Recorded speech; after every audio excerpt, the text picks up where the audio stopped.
Eu acho este horário tão simpático, vir aqui ter uma conversa breve à meia da manhã. Temos que ir experimentando. Não, assim não fica sem a sua caneca. Pois é, mas então eu arranjo outros. Temos Não nos faltam livros, Miguel. Aqui está, já está resolvido. Está? Está resolvido. Sente-se lá, Clara, só para ver. Não está bestial. Vou só experimentar aqui uma coisa. Nós estamos aqui com o homem da comunicação. Exatamente. Exatamente. Espera aí. Acho que não vou arriscar, vou pôr isto mais Podemos aberto. pôr livros, Miguel. Não, está ótimo, está acaba por impecável. ser Está mais a estável, gravar, está se a calhar. gravar, já tenho a minha caneca para ver. Pronto, porque vai fazer falta. Exatamente. Pronto, eu estou pronto. E acho que nós também estamos prontas. Bom dia, vamos começar esta conversa. É a terceira edição apenas deste programa, que se chama Pessoas do Bairro, que é um programa recente e que tem por objetivo reunir um grupo de, pensamos nós, sobretudo pessoas do bairro, que venham aqui ter connosco ao domingo de manhã, uma vez a cada 2 meses, e nesta sala, que é a sala da Biblioteca da Casa Fernando Pessoa, uma sala de leitura aberta de terça a sexta, em que os livros podem ser consultados aqui ou levados para empréstimo domiciliário, uma biblioteca especializada em poesia e pessoa. A nossa intenção é conversar aqui de uma maneira próxima, informal, familiar, neste espaço que esperamos que seja inspirador para dar vontade de abrir estes livros e mergulhar na leitura. Esse é o objetivo também deste programa. O nosso convidado de hoje é o Miguel Nabinho, que é galerista, que já vou apresentar um pouco melhor, e ao Miguel Nabinho, tal como aos convidados anteriores e à próxima convidada de julho, que será a Maria Flor Pedroso, o que eu pedi foi: traga alguns livros que foram muito importantes para si, transformadores para si, porque apesar de haver muitas maneiras, e nós fazemos esse trabalho ao longo do ano inteiro aqui na Casa Fernando Pessoa, há, portanto, muitas maneiras de tentar aproximar os livros e a leitura das pessoas. Mas quando ouvimos alguém dizer porque é que aquele livro foi completamente transformador para si, alguém que nos diga: tens mesmo de ler esse livro, acreditamos que isto é uma das maneiras que funciona melhor. É alguém dizer isto e dizer-nos porquê, e muitas vezes de uma maneira ainda ou renovadamente espantada, apaixonada. Os livros podem mesmo ter este efeito sobre nós. E vamos conversar sobre os livros do Miguel já de seguida. O Miguel Nabinho é formado em gestão, formou-se na Universidade Católica e trabalha em diferentes áreas. Eu escolhi algumas, como sejam a fotografia, o cinema, o design e a comunicação digital. O Miguel Nabinho tem uma galeria que tem o seu nome e que fica na Rua Tenente Ferreira Durão, 18B. Esta galeria, Galeria Miguel Nabinho, existe desde o ano 2000. Eu não sei se é final de 90, se é dezembro de 99, se é janeiro de 2000. É uma por coisa aí, seja pequena. como for, tem 24 anos, Exatamente. não é? E o Miguel representa na sua galeria artistas cujos nomes são muito conhecidos, como, por exemplo, Pedro Cabrita Reis, Pedro Calapés, Rui Sanches. A atual exposição é uma exposição de Rui Sanches, Jorge Molder, Luísa Cunha e também Ana Jota, Manuel João Vieira. Estes 2 nomes também vizinhos do Vivem bairro. aqui também. Também vizinhos do bairro. Também. A Galeria Miguel Nabinho reúne, sobretudo, coleções de colecionadores da Península Ibérica, ainda que represente, como vimos, artistas que são reconhecidos internacionalmente muito para além das fronteiras da nossa península. Disse o Miguel também, onde eu algures li, que parece que uma das forças de sucesso e do estado de saúde da sua galeria assenta numa relação estreita que tem o Miguel, pessoalmente, e a galeria com os artistas. É uma relação, pelo que eu percebi, bastante estreita. Bastante estreita. Mais algumas notas breves. A Galeria Arco a Galeria Miguel Nabinho está representada na Arco, que abriu dia 23 e que termina hoje, dia 26, o último dia para visitar a Arco. Aliás, o Miguel, assim que terminarmos esta conversa, vai correr para lá. Uma última nota para dizer que um projeto paralelo ao trabalho na galeria que o Miguel tem desenvolvido é um projeto de entrevistas. Tem muitas entrevistas feitas há muito tempo com artistas e tem um projeto também com já algum tempo de existência chamado Que País é Este?, em que fala com pessoas de diferentes áreas, não apenas da área artística, sobre o estado da política, o estado da sociedade em Portugal, e que começa sempre com a mesma pergunta, não é, Miguel? Já estou um bocado farto. Que já está um bocadinho, é uma pergunta que já alcança um pouco, que é... A pergunta é, se fosse Moisés... assim, na realidade, o Moisés não foi Moisés que escreveu os 10 mandamentos, supostamente foi Deus que lhe disse, mas se tivesse sido ele, quais eram os mandamentos que as pessoas teriam para a sociedade hoje em dia? Mas eu agora tenho das artes plásticas uma pergunta que eu acho mais engraçada, ou pelo menos é mais nova, que tem a ver com qual é que é uma pergunta muito proustiana, não é?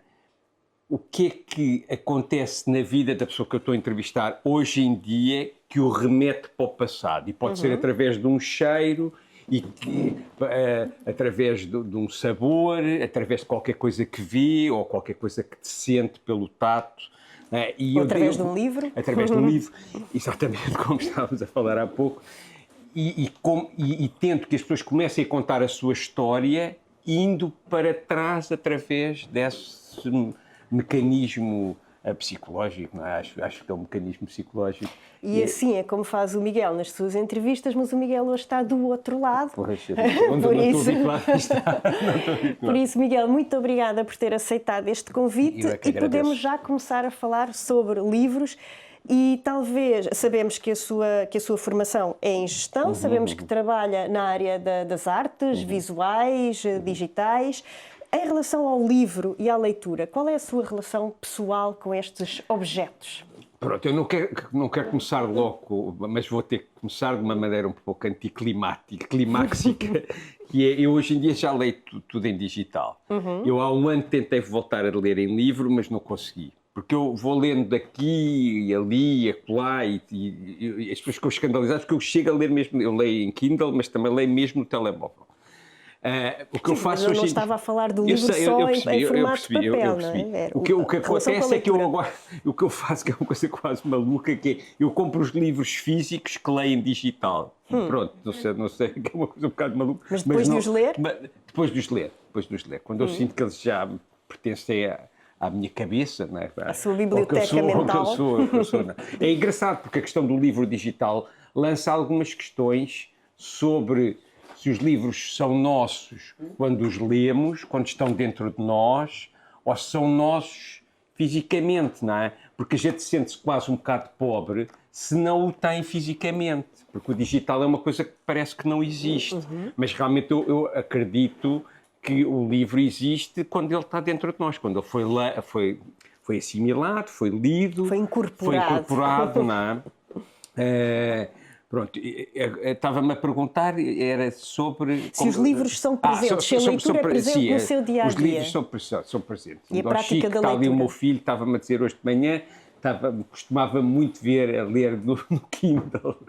Portanto, são uma presença desde miúdo. E encontra tempo para a leitura no seu dia-a-dia? Às vezes é difícil, mas tenta encontrar. Eu acho que isto é sempre uma questão de prioridades, não é?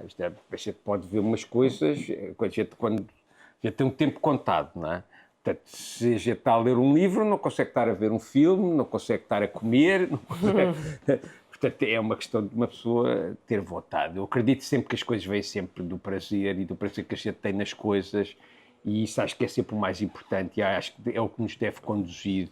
E se a gente tem prazer em ler, então é melhor fazer tempo para a leitura. Arranjar tempo para ter. E Miguel começou a ler muito jovem, criança, ou só depois na adolescência, ou só na idade adulta? Como é que foram essas primeiras experiências? Claro. Foi super interessante eu ter que pensar, eu não pude pensar tanto como se calhar queria, mas se calhar também se pensasse demais isto tornava-se uma chatice, mas foi ótimo ter pensado sobre isto, porque isto fez realmente esse mecanismo proustiano claramente em mim, porque eu fui para sítios onde eu já não estava há muito tempo. E o que eu posso dizer sobre a minha primeira relação com o ler, não é? era mesmo ler livros do tio Patinhas e do Pato Donald. O meu pai era do Fundão e nas férias eu sou filho único, sou neto único, portanto era um tipo que tinha que conseguir entreter-se sozinho, não tinha mais pessoas com quem me entreter. E lá no livros, Fundão os passava livros a fizeram vida. esse lugar? Sim, essa completamente. companhia? Eu passava a vida nas tabacarias a comprar, a pedir ao meu pai mais 25 tostões para comprar mais um livro do Cascão, ou do Pato Donald, ou dos sobrinhos do Pato Donald, do escoteiro, que eram os escoteiros também. Estou-me a lembrar de coisas agora, que é super fantástico. Epá, sim. Portanto, acho que talvez tenha começado por aí. Depois trouxe um livro, que é um livro do Asterix, que era do meu pai, e que talvez tenha sido o primeiro livro que eu li sem ser esses livros de tio Patinhas. Epá, e eu hoje abri-o, achei que era fixe trazer o livro, e abriu, e estava a dizer há bocado à Clara, que é incrível, porque a maneira como as legiões dos romanos, estes quadrados, a maneira como eles atacavam, a maneira como era mostrado os ataques dos amigos do Obelix e do Asterix contra os romanos. Aqui os bretões, que eram rugby, não é? Jogavam rugby, não sei o quê. Esta imagem aqui é uma imagem que me atravessa. Eu devo ter lido este livro, se calhar, mais de 100 vezes, porque a gente depois tinha esta coisa porreira que lia os livros. Mas, por isso, isto tem mesmo uma influência gigante, o que nós lemos, não é? E o que nós lemos e o que nós vemos, não é? E, realmente, isto deixa camadas e camadas e camadas em nós.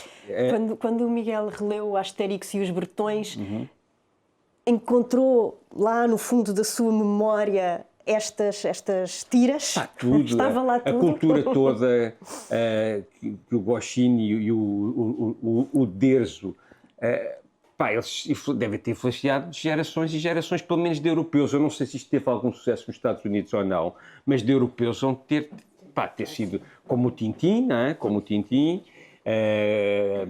e tem uma influência gigante. E sim, isto, a maneira de eu me rir, a maneira de eu sentir, a maneira de eu viver é completamente influenciada por todos os livros que eu tenha lido, e não é só os extremamente eruditos. Não é e eu acho que as pessoas não se devem fechar na erudição, porque senão também é uma seca, e às vezes isso faz com que a dificuldade de aprendizagem na leitura, ou seja, de evoluir no que nós lemos, se torna uma barreira tal que a gente deixa de ler. Portanto, a gente deve ir à procura das coisas que gosta, não é? Sim, e porque esse prazer ajuda a desenvolver a capacidade de leitor, a ginástica que é preciso para uma pessoa mais nova, não é? De criança. Descodificar. Exatamente, que passa a ser mais destro, mais ágil na prática da leitura, não é? Porque uma pessoa que leia com muita dificuldade dificilmente vai chegar ao prazer da leitura, e é preciso avançar por degraus. Claro.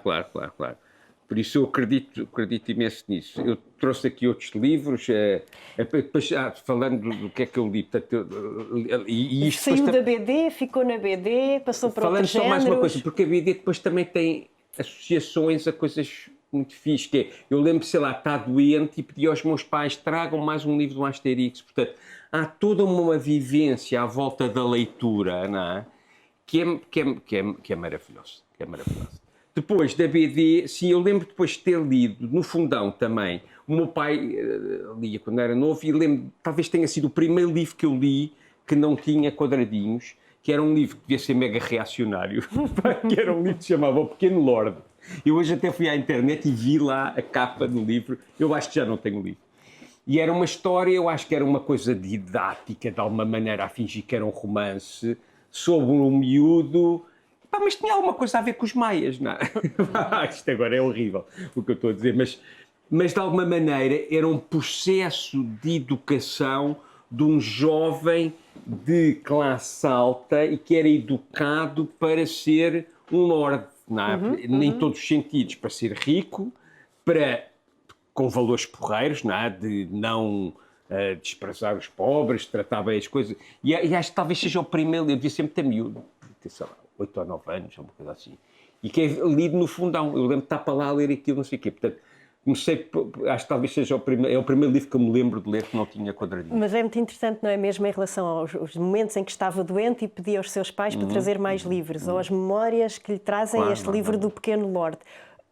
Não é? Quando pensamos nos livros, trazem todo um contexto e um ambiente ligados à experiência da leitura, não é? Sim, Permitem depois viajar para esses momentos, porque são bons ganchos, não é? Como às vezes alguns perfumes nos fazem viajar na memória, o livro também tem essa capacidade. É incrível, é mesmo incrível, é mesmo incrível. Mas eu há pouco perguntava, ficou na BD, passou para o romance, hoje em dia o que é que lê?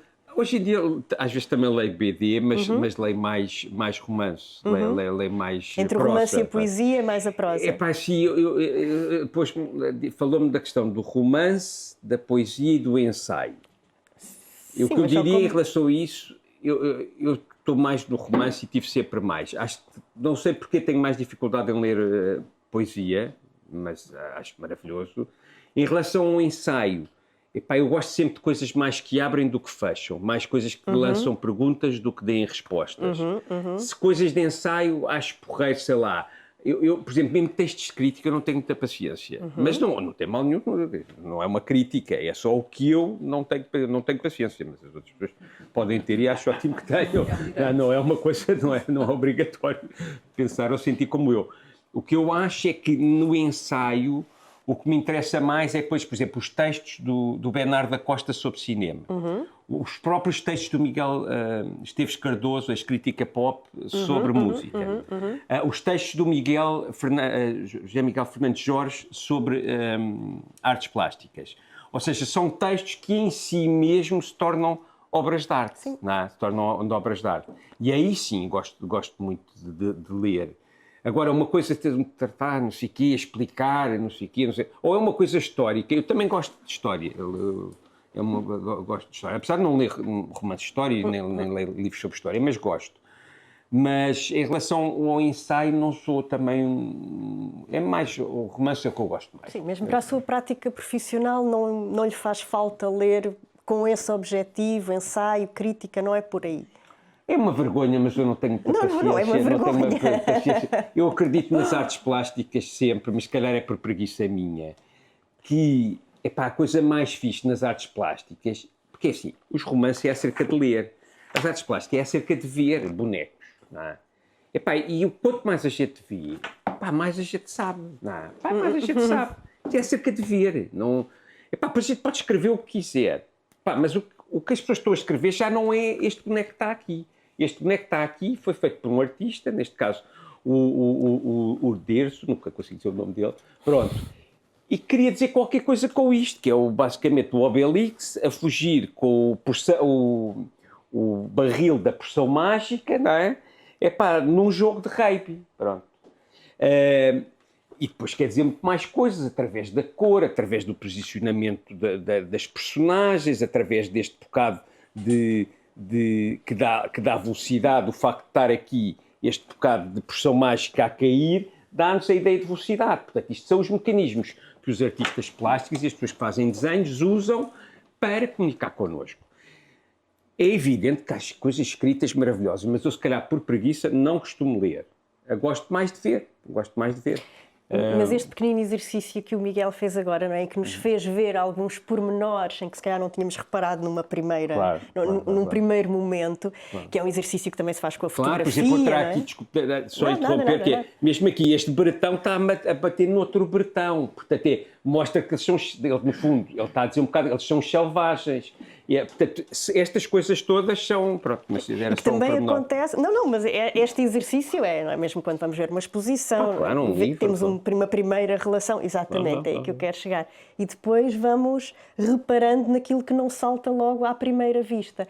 E na literatura é assim, e na poesia é muito assim. É preciso olhar com tempo, ajuda às vezes a ler alto, não é? Ler em voz alta, mas é também, exige mais essa ginástica, mais esse esforço do que o romance, não é? Que nos embala muitas vezes na história. Porque, já agora digo uma coisa, porque eu acho que a poesia, as artes plásticas tocam-se imenso.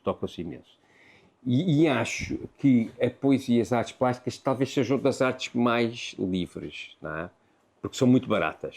São muito baratas de fazer e é assim, a poesia eu acho que é porque, como aquilo as pessoas leem muito pouco a poesia, portanto é indiferente fazer-se uma tiragem de 100 ou uma tiragem de 10 mil, porque vai-se vender na mesma 50.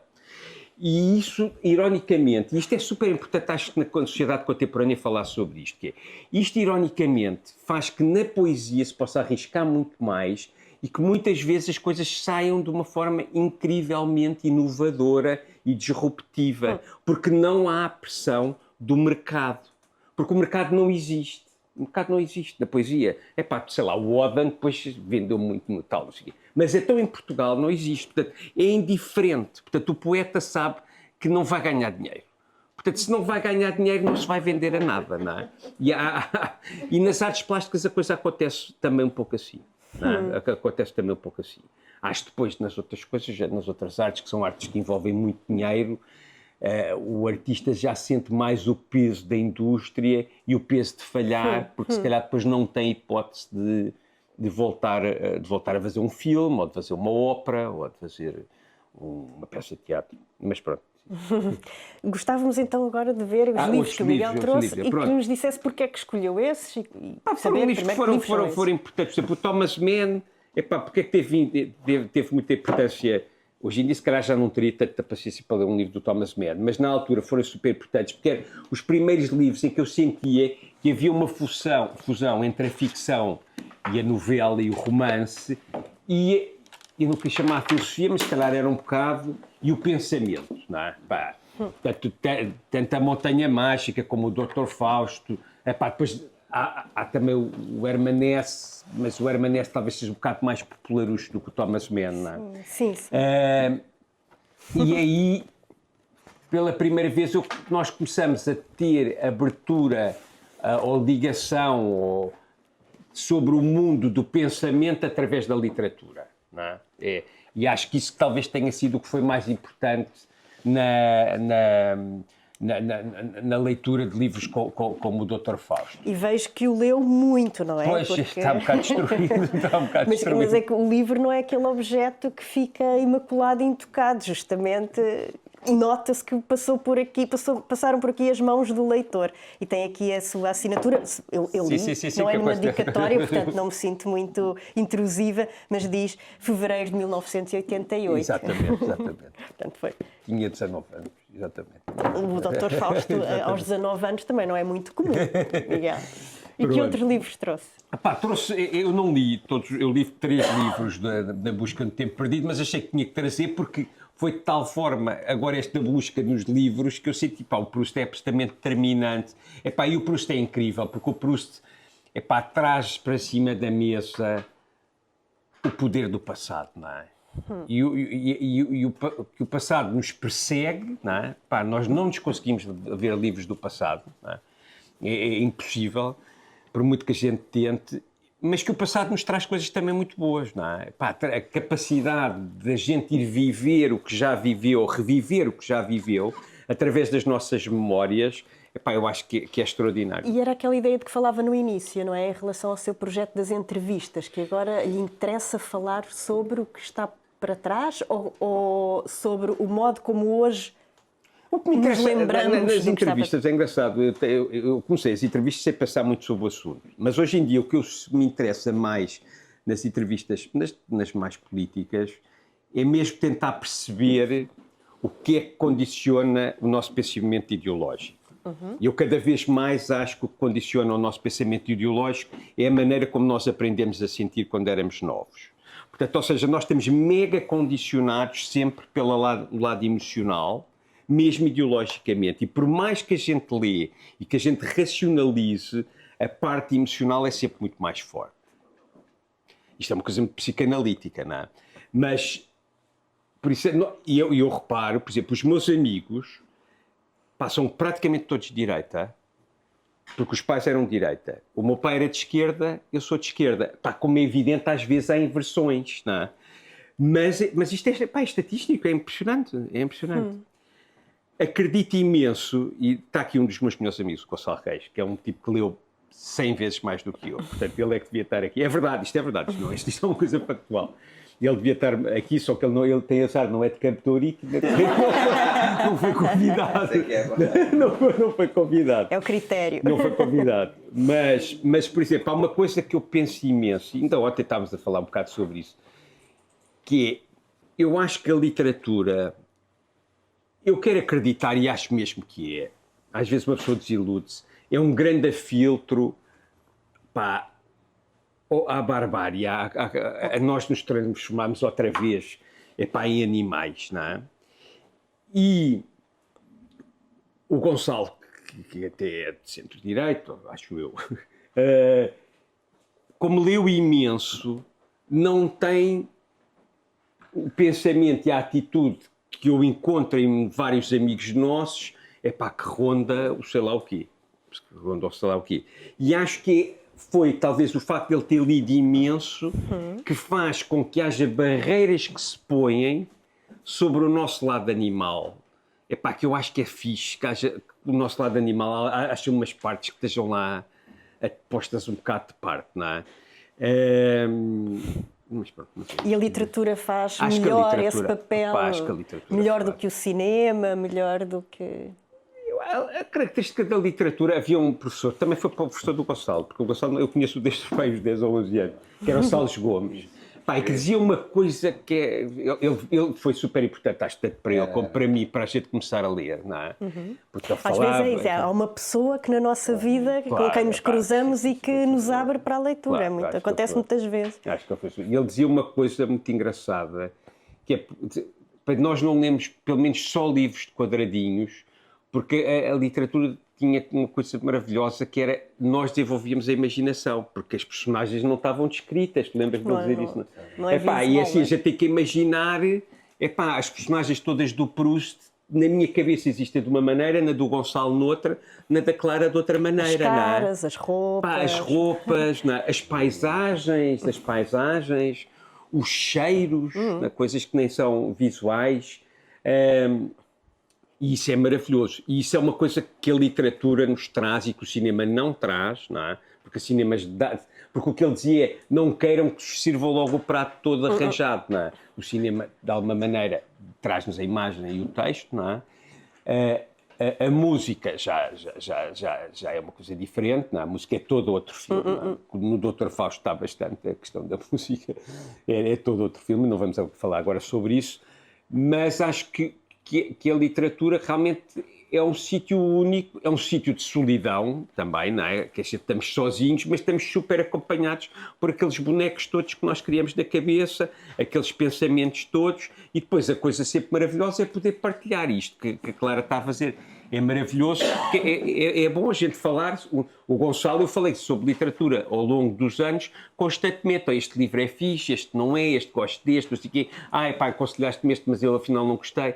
Pronto, sim. Cria A troca de livros, emprestar livros. Sim, exatamente, plataformas de discussão interessante. Portanto, eu acredito mesmo que o livro é... Agora, a pergunta era se o livro era mais eficaz do que o cinema. Do que outras artes. Isso, não pensei sobre isso e não Eu só sei, perguntei claro, porque me claro, parecia que claro. estava Não sei. a dizer que lhe parecia que assim Acho era. que a única coisa que posso dizer é que o cinema, outra vez pela pressão da indústria, não é? Está mais condicionado. Tem que agradar a mais pessoas. Portanto, pode-se dizer menos coisas, não é? Depois existe o cinema de autor, eu não sei o que, como é evidente, a minha filha até é realizadora, mas o cinema normal, não é? Tem que ter mais cedências, a música também. Acho que a literatura tem um pouco menos de cedências e acho que Portugal, pelo seu condicionamento económico, geográfico, social, cultural, foi de alguma maneira uma ilha que possibilitou, se calhar às vezes pelas más razões, que se desenvolvessem coisas incríveis por estarmos tão isolados, não é? E a gente vê, ainda ontem o Miguel Gomes ganhou o prémio de melhor realizador em Cannes e ele falou do Oliveira e do César Monteiro.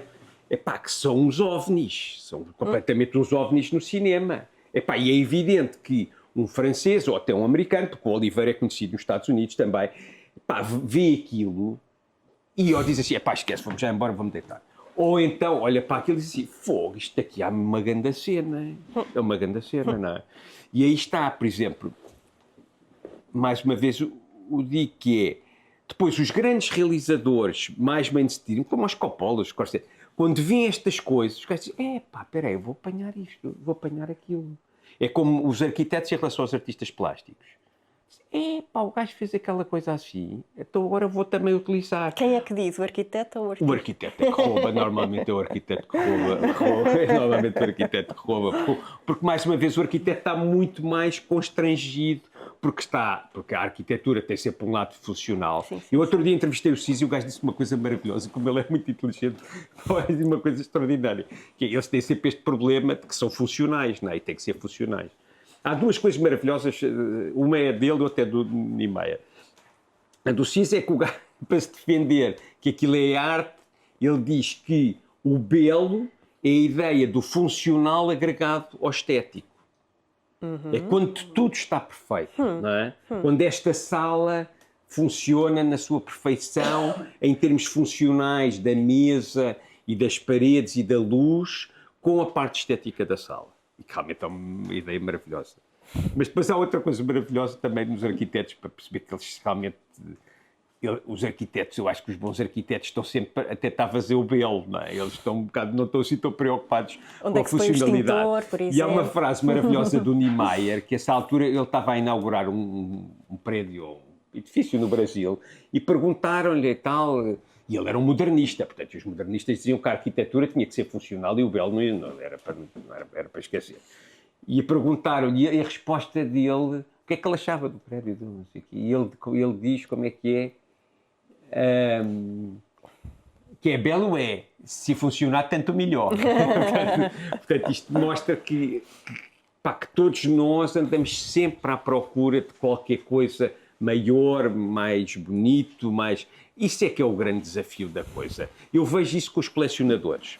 Os colecionadores na galeria, a maior parte deles, muitos deles são gestores como eu, mas exercem mesmo, mas estão em grandes empresas, financeiros, ganham imenso dinheiro e não sei o quê. Mas eles ali é que são felizes. Aquilo parece que eles voltam à infância, voltam à possibilidade de terem sido artistas. E isso é uma grande mentira que as pessoas compram por investimento. É uma grande mentira. 90% das pessoas ricas compram como paixão. Como paixão. Depois, se calhar, na América, não sei o que, há uns gajos que compram para depois ganhar dinheiro, não sei o quê. Mas o normal não é isso. As pessoas não ganham dinheiro em Portugal, ainda para mais a comprar arte, só perdem. Mas pronto. Miguel, vejo que tem mais um livro tem para um partilhar livro do connosco. Gore Vidal também, que é um livro também que me aproxima um bocado à literatura americana. Ele tem A Fogueira das Vaidades, que eu também li, e este aqui é uma coisa sobre... Porque eu também gosto de policiais e gosto de histórias mais banais. E não falando muito do Gore Vidal, há dois autores que eu também gostava de pôr aqui em cima da mesa. Um é o Nabokov. Acho que o Lolita é o livro mais inacreditável que eu alguma vez li. Como é que se consegue inventar um enredo? Penso eu que ele não era pedófilo, não é? Em que aquilo é completamente real, não é? E eu acho que é o masterpiece do escrever. É um gajo que domina totalmente. Mas ele nem era... eu sei que ele foi criado por uma nani inglesa, devia ser inglesa, não é? Inglesa, mas ele era russo, pronto. Mas ele escreve o coisa em inglês, como o Kundera, também depois escreve livros já em francês, que não é a sua língua materna. Mas como é que ele consegue dominar as palavras daquela maneira que nos consegue criar personagens completamente reais de uma complexidade alucinante, pronto. Falando um bocadinho de Nabokov. E depois também queria falar agora aqui de uma coisa um bocado diferente, do Graham Greene, que é um escritor que eu acho maravilhoso. É um escritor relacionado com o policial, não é? Mas eu acho que ele é muito mais do que o policial. O The End of the Affair, que eu não encontrei, é dos livros mais extraordinários que eu já li. E aquilo é uma história que tem um lado policial, mas na realidade eu acho que aquilo é uma história muito mais acerca da relação do homem com a religião. da relação do homem com a traição, seja sexual, seja sentimental, do que propriamente uma história de pistolas. E é um autor que hoje em dia não parece ser muito lido, não tem essa Não impressão? sei, mas é uma pena, porque aquilo é... ele põe o John le Carré e o John le Carré também é um escritor mega sofisticado, eu também li, também mega sofisticado, mas ele é mesmo ali uma coisa... Pá, à séria, não é? Aquilo é uma potência, aquele homem devia estar sempre em um estado de nervos, não é? É uma potência absolutamente inacreditável. E é dos poucos livros que a adaptação para filme eu gostei imenso, acho que é super fixe. Não sei se é do Neil Jordan, não sei se alguém sabe. Acho que é capaz de ser do Neil Jordan. Miguel, estes livros, estas histórias, estes companheiros, que importância tiveram na sua vida profissional? Acompanham, quer dizer, o Miguel é gestor, é galerista. A literatura é algo que ocupa o seu tempo livre ou é algo que vem também para a galeria, para as conversas com os artistas? Eu estou sempre em tempo livre. Eu trabalho em tempo livre. Portanto, é assim. Epá, eu tenho o privilégio de trabalhar mesmo no que gosto. E por isso, eu estar a ler ou estar quase a passar uma fatura é tudo o mesmo pacote. Percebe? A fatura realmente é um bocado chato. Mas, por exemplo, eu costumo dizer que é assim, o filme também. Eu gosto tanto que eu tenho prazer em, quando acabo de filmar, agarrar nos cartões de memória e passá-los para dentro do computador, porque estou na expectativa de ver as imagens ou as fotografias que tirei. Por isso, epá, eu vejo isto como, acho que a gente deve ver isto como um todo. A literatura também faz parte da minha vida. Pois. E a minha vida, o trabalho e a minha vida, e a minha família e os meus amigos, é tudo mais ou menos a mesma coisa. É tudo mais ou menos a mesma coisa. Por isso, evidentemente, que a literatura influencia o meu trabalho e faz parte dele e condiciona-o completamente. Mas é uma das coisas que anda à volta da sua maneira de pensar, não é? Sim. Eu acho que uma pessoa estar a ler também ajuda depois para o trabalho. Ainda para mais o trabalho com artes, portanto, acho que é fundamental. Por exemplo, uma das coisas, agora falando de uma coisa muito prática, eu trabalho com artistas, portanto eu tenho que ser próximo dos artistas e, como estava a dizer no princípio, eu sou realmente muito próximo e a minha aproximação às artes e à literatura facilitou-me imensa vida, não é? Porque as pessoas depois identificam-se mais como nós somos e temos mais coisas para falar sobre. Por isso, claramente, a literatura ajuda-me até em sentido prático na minha relação profissional com os meus pares. Miguel, vamos... E possibilitou-me que fizesse as entrevistas e isto e aquilo e não sei o quê. Possibilitou-me imensa coisa, não é? A gente ter algum conhecimento é sempre porreiro. Sim, os livros às vezes fazem essa ponte, não é?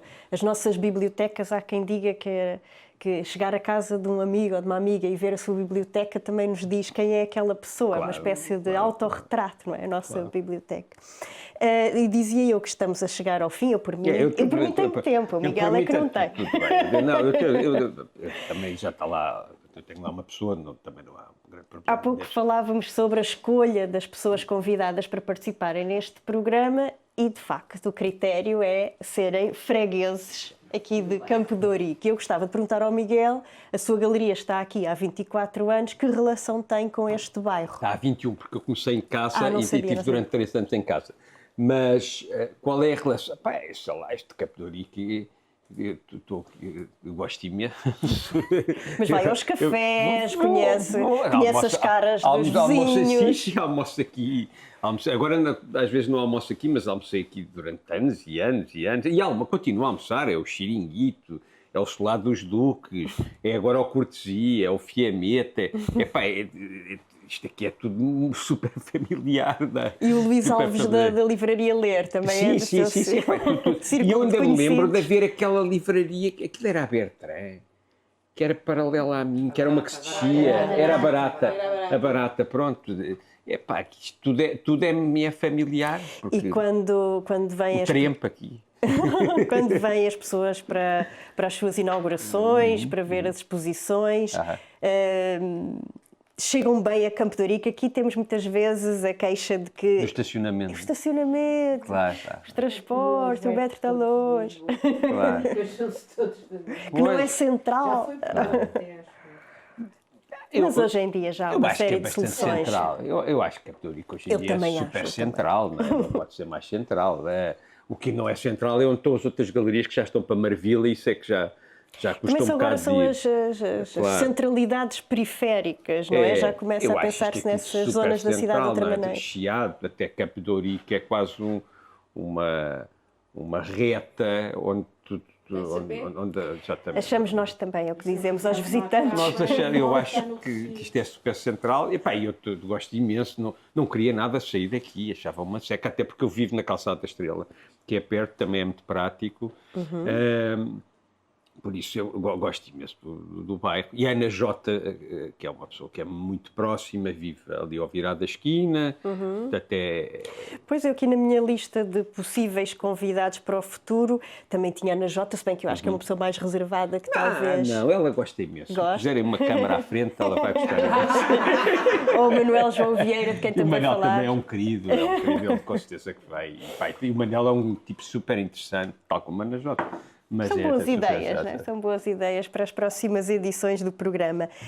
E, Miguel, estamos aqui na Casa Fernando Pessoa, na biblioteca. Posso perguntar se é um leitor de Pessoa Não ou sou, não? pá, peço imensa desculpa, não Ora, vou dizer essa, mentiras. não tenho pedido desculpa. Não sou. Li há muito pouco tempo a biografia que adorei, pá, e que realmente até estávamos a falar quando estávamos a andar por aí, pá, que é muito fixe e que realmente aquilo, acabamos por ler tantos poemas, porque aquilo vai lá sempre aparecendo.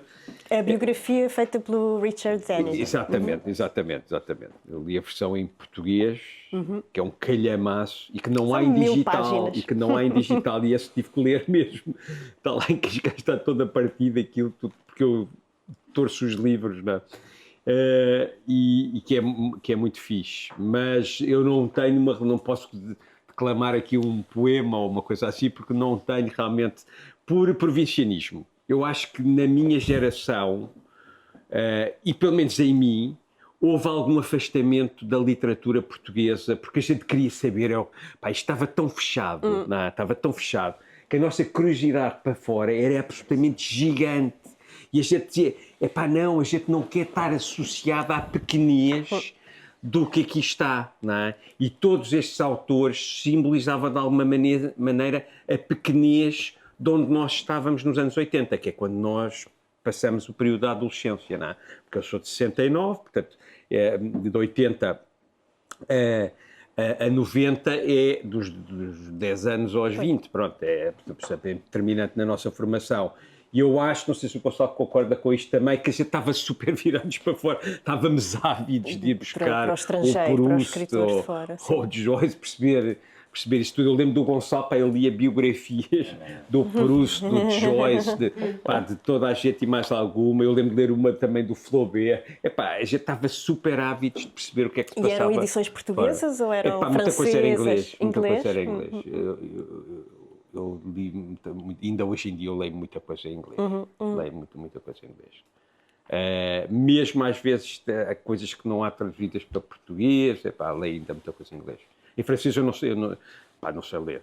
Em espanhol já li alguns livros, até li do Garcia Marques quando era mais novo. Não sei se hoje em dia conseguia ler, mas acho que sim, o espanhol é muito simples. Sim, em espanhol lê-se bem. E começa a ouvir-se a língua espanhola na cabeça. Claro, eu não falei também, há outro livro que foi determinante também, que é eu queria falar só mais 3 ou 4 livros. Um é do Nai Paul. Eu não me lembro do nome do livro, mas é porreiro não me lembrar do nome do livro. Lembro-me só o que é que era.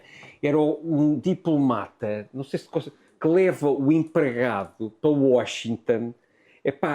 E o empregado era um indiano, portanto, um diplomata indiano, que leva o empregado no avião para Washington, e este empregado é lançado, é um gajo completamente indiano, que naturalmente nem sabia ler, e é lançado em Washington, e aquilo é uma maluquice. É um livro super interessante, um bocado sobre racismo, sendo que o Nai Paul depois foi ele próprio acusado de alguma maneira de racismo, que é engraçado. Sobre choque cultural. O Nai Paul escreve mesmo muito bem, nada, li mais do que um livro dele. Depois, o Disgrace, do Coetzee, é um pontapé na cabeça, que é um ganda maluco. O Coetzee, ele tem vários livros, tem aquele outro livro que é biográfico, depois tem o outro que é passado no barco, que é aquela senhora que vai ler para o barco, Elizabeth não sei o quê. Pronto, também acho um autor absolutamente, eu acho que é um prémio Nobel Bem atribuído. super bem atribuído. Estou cheio de vontade, ainda ontem vinha com a minha assistente do Uber para casa e estava-lhe a dizer que tenho imensa vontade. Eu só li um livro do Saramago, foi o Memorial de Convento, quando era miúdo, e estou cheio de vontade de ler Saramago, porque parece que aquilo deve ser muito bom e tenho imensa vontade de ler. Lá está o problema que não há em digital, andei a tentar sacar uma coisa real, andei a tentar sacar os PDFs, mas acho que vou ler mesmo em livro. Vou ler em livro. Mas estes planos de leitura, não é? O que é que vou ler a seguir também é muito... Também é interessante. Também é claro. Eu andei a ler o Houellebecq, ultimamente andei a ler o Houellebecq, que é divertido. Eu não acho ele um escritor maravilhoso em termos da construção das frases, em termos formais, mas acho que é super interessante e acho que ele também é um grande maluco, mas acho que sim. Eu li agora este último que é muito engraçado, Aniquilação, acho que é Aniquilação, que é no fundo, na França, como se tivesse os pais 10 anos à frente, não é? Aquilo já é um país já super maluco já é dominado quase por um partido que continua a vir lá à Frente Nacional, mas o Houellebecq acho que também é eu nunca tinha lido nada dele no último ano, li 2 ou 3 livros dele e lê-se muito bem, é muito divertido, mas gostava de ler, tinha curiosidade de ler aquele escandinavo, que eu não sei dizer o nome, faz aqueles livros, não sei se tu já leste, que é muito sempre, são 5 ou 6, sempre biográficos. Falei com várias pessoas, disseram maravilhas daquilo. Disse que é brutal, mas também pronto, exatamente. Que acho que já leu ou não? Já li o primeiro e já estou no segundo. E é bestial? Pronto. Se gostou de Proust, ok. ele é um nível... É contemporâneo, o Proust é contemporâneo. O Proust vai lá atrás e ele mantém-se sempre. Sempre na linha do tempo dele. E vai misturando o passado com o presente. Diga-me lá o nome dele, como é que ele se chama? Ok. Exatamente. Olha, acho que se calhar vou-me atirar. E depois há uma coisa que eu posso aconselhar, se calhar uma parte das pessoas que conhece, que é o podcast de literatura do New York Times. É absolutamente maravilhoso. E há livros que eu quase que li ali, porque a gente não consegue ler todos os livros, mas tem-se os autores, os críticos a falarem sobre aquilo. É brutal. É a América no seu melhor. A América tem imensos problemas e acho que se calhar vai ter problemas no futuro horrorosos. E eu acho que não há países bons nem maus, há culturas. Mas aquilo é a América no seu melhor. Malta, se falasse, são ricos, não? Os americanos são ricos, têm acesso a tudo. Entrevista esse tipo, eu já ouvi a falar lá. Incrível. E é uma maravilha aquilo. Acho mesmo um dos melhores podcasts que existem hoje em dia. Mas pronto, é isso. Sim, já é uma série de livros, uma série de títulos e de nomes de autores. Miguel, claro. Estamos a chegar ao fim. Eu gosto também quando há conversa com o público, perguntas que estejam à vontade para fazer. Eu tenho uma última pergunta, Miguel, se me permite, claro. Que é, se fosse Deus, que mandamento deixava aos portugueses? Qual era o mandamento que ia inscrever na lista? Acho que é evidente, não é? Leiam mais. Leiam mais? Leiam mais. Acho que também aqui é evidente a resposta.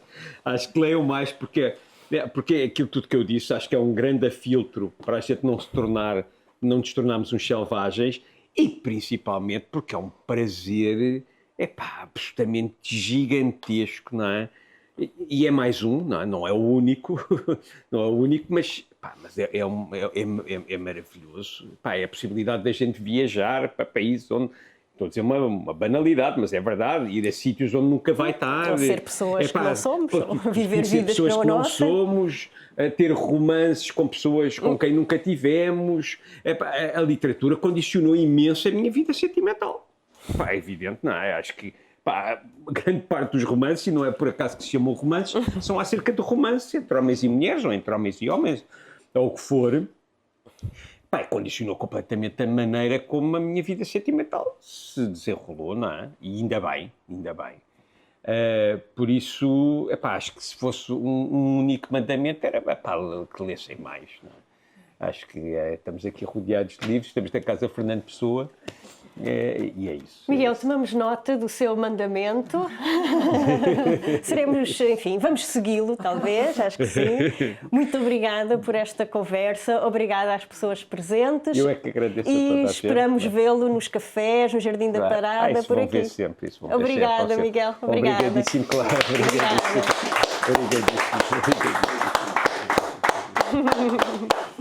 Pronto, está ótimo. Foi impecável. Está ótimo. 56. Sim. Não, eu até ao meio-dia e meia acho que posso chegar lá na boa. Obrigadíssimo, Clara. Nada. Foi mesmo Ora, fixe. essa. Foi mesmo fixe.